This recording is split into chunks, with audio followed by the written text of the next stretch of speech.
Thirikari nĩ hingũrĩte mĩrango ya ceceni ya Huduma gĩcigo-inĩ kĩa ũmbunge kĩa Mwea kaunti-inĩ ya Kirinyaga, na nĩguo gũthiĩ na mbere na kũrehe motungata hakuhĩ kũrĩ mũingĩ na kũrĩa centa ĩno ĩrĩ ya kerĩ kaunti-inĩ ĩno na ya 61 gũkũ bũrũri-inĩ.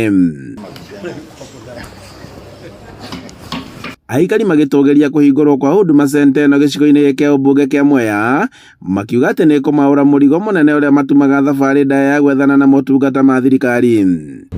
Nĩ ngũkĩte gũkũ Mwea Huduma Center ndĩna thĩna wa gũcenjerio kĩbandĩ.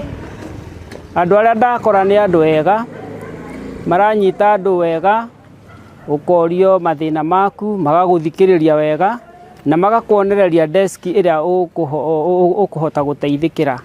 Hau kabere-inĩ nĩ tũratũraga mũndũ nĩ ateire marũa cia bata na ndangĩhota gũciona raithi tondũ angĩkorwo ndarĩ na mbeca cia gũthiĩ nginya Embu no nginya agakorwo ena thĩna. John Karũrũ nĩ mũikari wa South Ngariama na nĩ ũmwe arĩa mekinyĩtie center-inĩ ĩno, na nĩguo egwatĩre gĩbandĩ akiuga atĩ makoretwo makĩhinyĩrĩrio gũthiĩ mwena wa Kĩrũgũya kana Embu, na kũrĩa makoragwo magĩthiĩ kũgĩra maratathi ma bata ma thirikari.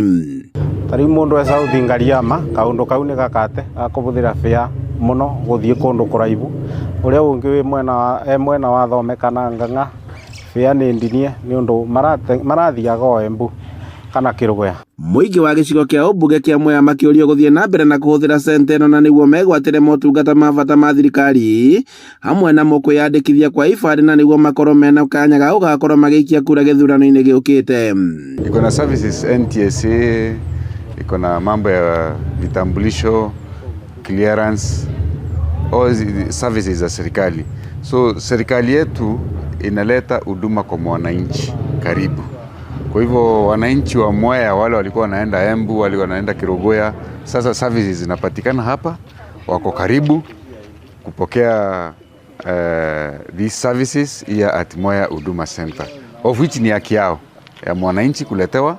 Rĩu aikari nĩ mahotete kwambĩrĩria gũkinyĩra motungata ma NTSA, SHA, maratathi ma gũciarwo ro hamwe na maratathi ma gĩkuũ, na motungata mangĩ magĩtũgĩria thirikari kumana na mũbango ũyũ.